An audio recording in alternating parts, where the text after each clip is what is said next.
Welcome back to La La Land on CRN Digital Talk. That's Daisy Eagan. I'm Brett Chapin. Thanks for joining us. We're talking with the lovely Judy Norton, actress, vocalist, director. If you have any questions for Judy, go ahead and give us a call at 1-800-336-2225. And Judy. Yes. You're doing some work with the Golden Age Theater right now. Yes, I am. Well, it's kind of ongoing. The Golden Age Theater does basically the old style live radio play kind of situation. And, that kind of like went out of vogue in probably the 40s or something with the advent of television. And what they do is they take stories from the Pulp Fiction era, and specifically the writings of L. Ron Hubbard, all of his fiction work, and it covers all kinds of genres from westerns to science fiction to adventure to space travel, and these stories that he wrote. He was an incredibly prolific writer in the 30s and 40s, and so all these stories that he wrote, and they take them and they do them live. They get a group of actors, and maybe 4 or 5 actors who divvy up the parts. That is so cool. And and then they'll use sound effects and they'll do light effects, and basically the actors kind of sit in chairs and read it, and there's a narrator. And so I have performed in some, I have directed a couple, and they always have live music to open up the evening. And so I have also performed as a singer for a number of the evenings, and it's just great fun. I think that's actually a medium that's gaining popularity again. I know a few troupes here in LA that are doing live radio show type shows. Yeah, the live readings. I mean, it's what's interesting, because I thought, oh, that sounds kind of boring, because we're so used to all the visuals and stuff. And what's fascinating about it is that the writing, and I don't think it's just necessarily true of the Pulp Fiction era and what L. Ron Hubbard wrote, but also, so many writers, like when you read something or you just hear something, like, on the Waltons, we were always sitting around listening to the radio and stuff.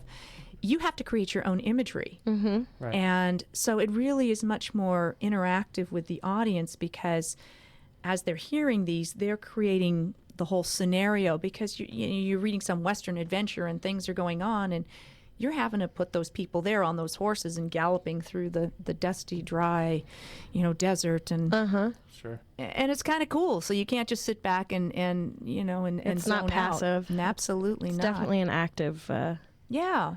Do you feel like you have to work harder as an artist because you're not you don't have those visuals? So yes, my background is not in voice work, as both of yours clearly is much more engaged in. Oh, go so on. I am not used to thinking in terms of using my voice to convey. Whether it's an emotion or it's just instinctive as an actor that it will do what it does, but I don't concentrate on it. Sure. Whereas when I narrated one, and that was exhausting because it was really trying to vocally paint those pictures, and the timing and thinking about all of that, as opposed to relying on my inner emotion reading through my eyes and the subtleties of all of that you do as an actor, where you've got a camera like right up in your face and you're just trying to keep it simple and honest. And this was like, no, I really my voice needs to tell this story. Right. Yeah. So because it's something I don't do, I had to work a lot harder. It's nice too, because it's kind of bringing a generation that doesn't know necessarily about radio, voice radio, and bringing that to them and letting them learn about it. Yeah, they have been expanding this. Like the Golden Age Theater is down in Hollywood, on Hollywood Boulevard, and every Saturday night they do a show. And, people can show up. I think it's like tickets are like $10 or something. It's like cheapest ticket in town. Yeah. And it's, a whole evening, and they do refreshments afterwards, and, and they get to interact with the actors after, take pictures, meet them. And, but then they have started sending troops out to, I don't know if they have sitting companies anywhere else, but they've been touring to introduce it to more people across not just the U.S., but other countries as well. And then they started they did a test pilot at my son's school where they packaged these stories along with like a CD of the sound effects and stuff, so that schools can get the kids and do it. And they did a pilot of it at my son's school, and my son was actually part of the reading, and they did it one evening at the Golden Age Theater prior to the grown-up reading, and my son was there as part of it. That's performing. great. It must have been such a kick It for was him. fun, yeah. Yeah, absolutely. And, you do a lot of work with Golden Age Theater, and actually in researching you online, I found a lot of cabaret shows that you had done. Well, yeah, when I started doing the music work, which was actually pretty much right after the Waltons ended, I had been studying for a number of years during the series, but as soon as it was finished, I had an opportunity to start doing musical theater, which was, something that I'd fallen in love with and really wanted to do.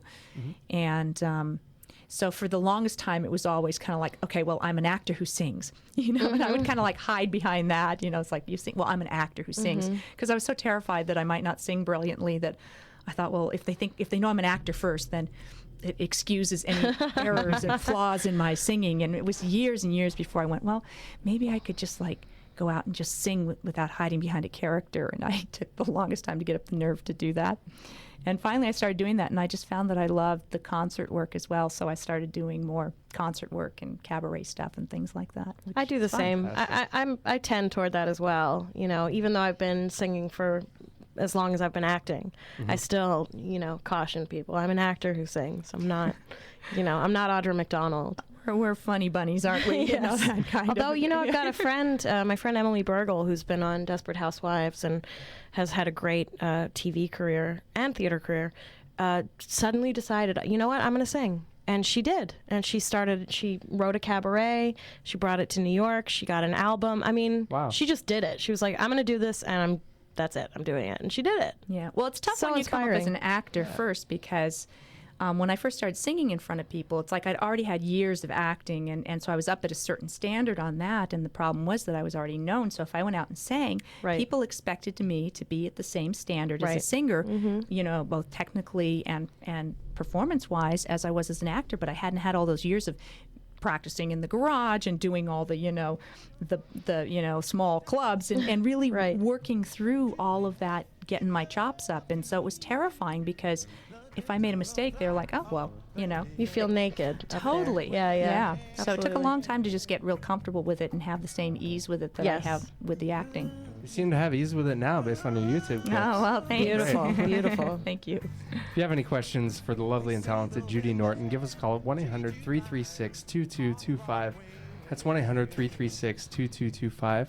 We'll be back on La La Land with Brett and Daisy on CRN Digital Talk.